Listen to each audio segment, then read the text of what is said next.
Hi, my name's Morgan. I am a name consultant, and I know that's kind of an odd job, so I kind of thought I could talk about every step of the way and how I landed on the path I'm on, because people are always curious, and I've done the long story short. My TLDR is basically I've always been interested in baby names. I started talking about them on the internet, and one thing led to another, and it snowballed, and I started offering a paid service, and it was far more successful than I anticipated it being. But if you want the full story, that's going to be what this is, and I'm going to start from the time when I was little, and while I'm talking, I am just working on a Christmas present. So I've always been interested in baby names and babies. I've always been like a baby lover. I've had baby fever since I was like 3, and I think a lot of that has to do with my mom ran an in-home daycare when I was growing up, so I was always around babies. And the first time I remember ever having like a strong opinion on a baby name was there was a little boy my mom was watching, and his mom was pregnant. And I still remember I had given them the name Isabel. In my head, I'm like, the perfect name for this little baby girl is Isabel. Like, there's no prettier name for this baby. I still remember exactly where I was in my house. Even I answered the phone, and it was the dad calling. He's like, our baby girl is here. Her name is Caitlin. And it was like a slap in the face. I was so insulted that I gave them Isabel to work with, and they named her Caitlin, because at that time of my life, that name was not my cup of tea. She was like such a wonderful little kid. It made me love the name. But I still remember like the feeling of my stomach dropping when he told me her name was Caitlin. Around that time, I think maybe 2 years later, that I discovered the website Yahoo Answers, and there was a baby name section on there. And so people would ask like, oh, here are the names we're considering. Which one do you think we should use? And I spent so much time on there. Well, that's not actually honest. I had an hour a day I was allowed on the computer. I probably spent 40 minutes of that hour on Yahoo Answers, giving my 2 cents on baby names. As far as working goes, so besides like babysitting, which I feel like is so many little girls' first job, my first official real job was working at an ice cream shop. And I started working there, it was the summer I turned 15. So I started working there in May, and then in June I turned 15. And I didn't get to work very much. I don't know if it was a state law or just like a company policy, but if you were 14 and 15 working there, you could only work 8 hours a week. But I worked there until, let's see, the summer I turned 18, and then I left for college. And at that point in my life, I thought I wanted to be a teacher when I was applying for colleges. So I rewind a little bit to like senior year of high school. It came to time to like start applying for different programs in colleges. I went and talked to a bunch of my old elementary school teachers, and every one of them was like, don't do it, Morgan. Don't do it. And I don't know if it's still that way, but they were just saying like in our state, everything had become like very bureaucratic and just like not the same as like when they started teaching. Things had changed and not for the better, and they just didn't recommend it. So at that point, I was the captain of my high school's debate team, which people are always surprised to hear that. I kind of liked arguing in a structured way where like no one's feelings were going to get hurt. But because I was kind of good at it, I was like, okay, well, I'll be a lawyer, because lawyers, like, that's a successful, like, respectable field to do, and I'm good at debate, so I might be good at being a lawyer. So that's what I applied for colleges with, like, that intent. So I went to the University of Illinois. I was a very ambitious teenager, and mostly because my friends were, and I didn't want to be, like, the only non-impressive one in the group. So I was like, okay, I'm gonna, like, do this big. So freshman year, I was reaching out, I was networking, I was job shadowing.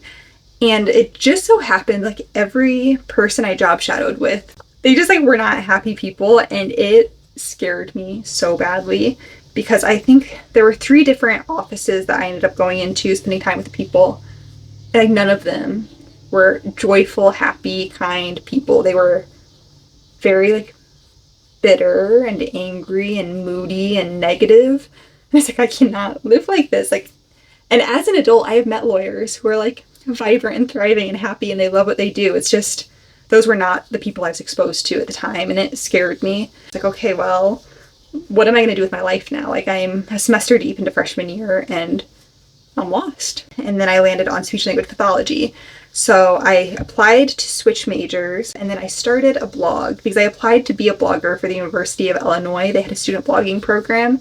And they rejected me, and I didn't take like the rejection very well, to be honest. I think that's something I struggled with when I was younger. But I started the blog in January of 2014, and by May, I was able to monetize it, which was nuts to me. I was so excited. Doors just kept opening for me. I look back at that period of my life, and I feel very grateful. Like, it was a very cool time. I was able to travel a lot with different companies and go on brand trips before like brand trips were as like luxurious as they are now. But I went to a lot of different places. I went to like the Procter and Gamble headquarters in Cincinnati, to New York City with Pantene. I was like in a Pantene ad. That was nuts. And they did like this full photo shoot for all of us. We got like the entire experience, which that's like still like one of those pinch me moments for me. I can look at every good event that happened in my life, most of them. It's like, that's because I started that blog. It was the turning point for everything. As many cool opportunities as I was getting and like just awesome experiences I was getting to have, unrelated to all of that, there were some struggles I was really dealing with and just like internal battles, and I was very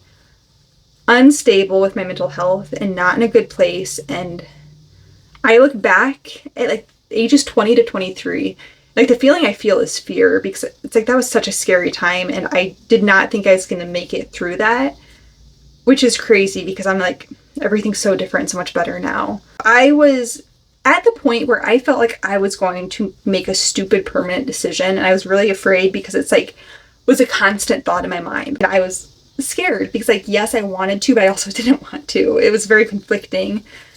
And being at college, surrounded by the people I was surrounded by, things like that, like it just was not working. So junior year, winter break, I talked to my parents and I was not honest. I basically was saying like, this blog has opened so many doors for me. I've had so many opportunities, but I've had to turn so many opportunities down because like it doesn't align with my college schedule.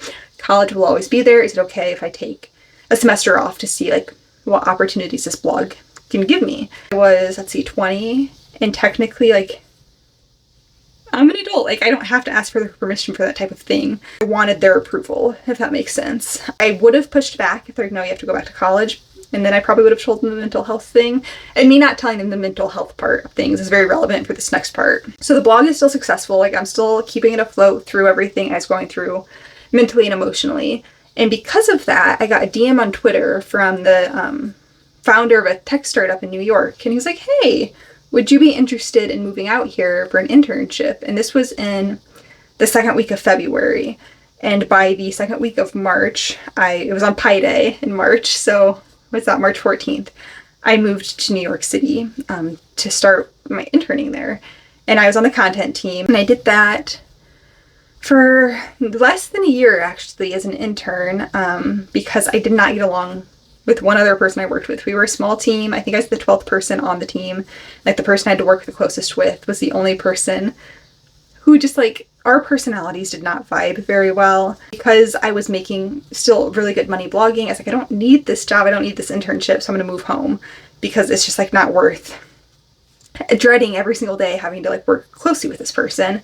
So I put in my 2 weeks and they're like, do you want to stay on as a contractor for, I forget how long we agreed, like maybe 3 months or something when you move home. I was like, yeah, like that sounds great. So that's what the plan was. I moved home, and within days of me moving home, that person who was not my cup of tea put in her 2 weeks. So she was leaving and now they didn't have any plan for the content team. So they're like, hey, actually, instead of like contracting, do you want to work full time for us remote and be like, keep the content program afloat basically? And I was like, heck yeah, like let's do that. So I did that for several years remotely. It was the summer of 2018. So the content team grew, and then it was me and two other people on the team, and that was great. And we had like such a good thing going. We were putting out like the best pieces of content, like so efficiently. We worked together so well, but there were issues like that they weren't happy with in the company, and I was young and aloof, so I didn't really care. It didn't bother me. But they both put in their 2 weeks notice in June of 2018, and then I was solo on the content team, but still expected to put out the same amount of content. And so it was definitely like a quantity over quality thing. So like we weren't hitting like the same numbers, we weren't getting as many like conversions, things like that, because I am bending over backwards. And every time I would bring it up, they're like, oh yeah, we're gonna hire someone.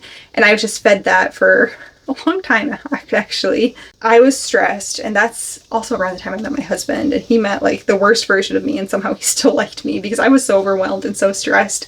And I had like little minty bees most nights, to be honest with you. Like I'd get off work, close the computer, and just like need a 20-minute breakdown, and then I was fine. Then in April of 2019, my grandpa passed away. My grandpa was like my buddy. He was my guy. Like, it's something I still struggle with so much. Here. That's my grandpa. Papa Ed. But it's something like to this day still affects me. And he died on Easter Sunday in Arkansas. He was on vacation with my dad. And so they took some time like to get his body back up here for the services. So he died on a Sunday. His services were on the Friday and then the Saturday. And by the Wednesday, I was being bugged by work for like very non-essential things. It wasn't anything urgent. It wasn't anything like, we need this piece of content for you or this project can't continue. It was all like longer term things. And it was like, hey, like, sorry you're dealing with this, but also tonight, could you do this and send it to us by like lunch tomorrow? And I just realized like, this life is not for me. So I put in my 2 weeks because I was like, not sustainable. Like they have been stringing me along saying they're going to hire someone. Haven't hired anyone. It was almost a year at that point, 10 months. And then just like not giving me a ton of grace when at the worst point in my life. Like I get not everyone could understand like the weight of what I was feeling, but I just was so disenchanted. I was already like contemplating leaving. That was May 2019 that I quit that job, and I was still making money blogging, and I had a few freelance clients, but I knew I could get a lot more pretty easily. I feel like freelancing was so easy back then. I got friends doing it now and it's a little bit more competitive, but in 2019 it really wasn't. October of that year, I bought the house I'm in now, which was very exciting. But that's relevant that I bought a house because that was in October of 2019, and then obviously March of 2020 COVID happened and nobody knew what the economy was going to do. Companies put all of their like ad things on hold. All of my like consistent freelancing clients I had were, let's like actually pull back. We're not going to renew you next month because who knows what's happening. So I went from making good money online to making very little money online, and now I have a mortgage, and I was like back into the bad place mentally. And that's when I found TikTok. So I downloaded TikTok. I started making like a few silly videos with my cats early on, and we got our puppy Maisie. Nothing serious. Summer 2020, my husband and I got engaged, and that was very exciting. I started making wedding planning content on TikTok. So like all of a sudden I was using TikTok in a structured, more like strategic way. And through like the wedding planning content, I think I got to like 20,000 followers. And then the summer before we got married in October. So maybe July 2021, I collect vintage yearbooks, and I posted a video sharing some of the cool names in one of my vintage yearbooks. And that video took off, and I went from 20,000 followers to 70,000 followers, maybe in 3 days. That's like, wait, if people are interested in like my two favorite things, my vintage yearbooks and old names, like I'm gonna start posting more about that. And so I did. And eventually in the comments, a bunch of people were asking like, oh, what would you name a sister to this name? Or what would you name these 3 kids' brother? And so I started doing video responses to those. And that also really helped with my account growth. But it also created like this demand for people really, really wanting my input, which to be honest became very stressful. People would be leaving comments like, I've asked you 5 days in a row, you keep ignoring me. And like, just like the pressure of like getting to everyone and having people like be genuinely upset with me for not getting to them was a lot, and it was stressful. So my husband's like, okay, well, if they really want your input, like offer a paid service and they can't be mad at you. You can still do like your little video responses, but like also do like actual consultations. And I thought he was nuts. I was like, who's gonna like pay me to do that? And he's like, just try it. So I started in May of 2022 as a paid service, hoping to do like 1 a week. I was like, if I can get 1 a week, that's going to be amazing. And so I had 3 different tiers that cost either $10, $15, or $25 if I'm remembering. And as soon as I launched it, I think I got like 80 orders that first month, which was incredibly overwhelming, and I would never do 80 in a month again. But my process has also really changed. It's a lot more thorough now. So I was like, okay, well, I have to raise the prices because apparently there is like a demand for this. So I just slowly started raising the prices until it got to the point where I was getting a comfortable amount every week. But in the winter, when I am home anyhow, I do a little bit more. August is when I started slowly dropping the amount of freelance work I was doing. So then I was predominantly doing name consultations, making a teeny bit of money with the TikTok Creativity Fund, which has gotten a lot better. I make a lot more now. But back then it was like pennies, it felt like. And then by 2023, I was officially like full-time doing name consultations, like making an actual like full-time income instead of just like a side hustle income from it. And it was my primary source of income until March of this year. So in March 2025, I guess 2 things happened. So my memories are a little jumbled up. So the first like creator fund, maybe it was just called the Creator Fund, was not very lucrative. But then the Creativity Challenge, where you only made money on videos that were a minute long or longer, that paid a lot better. And they released what's called bonus rewards. So they released bonus rewards, and that's for like niched down accounts. And because I do baby names, I qualify for bonus rewards. And I'll just say, like, if a video would be making $10 in standard rewards, that same video will probably make $40, $50, or $60 with the bonus rewards, which I am not counting on this lasting for a long time, because one thing I've learned in my years of making money on TikTok is TikTok giveth and TikTok taketh away. So right now I'm making very good money with the bonus rewards, and because of that, TikTok is not my primary source of income, but I'm not banking on that being the case for like indefinitely. So the other way I make money on TikTok is through a program called TikTok One, and that's basically a UGC platform. I think you have to have 50,000 followers to access it. You work with companies, but you don't have to post it on your account. They post it either on their account or they run it as an ad. But depending on how it performs, that's how you get paid. So a lot of people join and they quit because their first 2 or 3 ads, they might only make like $8 per ad. But if you do 4 in a month, and then you make at least $10 in each of those 4, you get a $200 bonus. So for me, at the very least, it's like a guaranteed $200 a month, but usually you can make like a lot more than that. So one ad might only make you $20, but then the next one, I always feel weird talking about money, but the next one might make you like closer to $2,000. So it kind of evens out, like maybe just like once or twice a month you get like the ad that breaks the $1,000 mark, and once it breaks $1,000, you get a $400 bonus too. If you're willing to kind of commit to like the awkward beginning where you don't know what you're doing, or maybe you'll know. I didn't know what I was doing, so I joined that in November of 2024, and I did not make real money with it until March of 2025.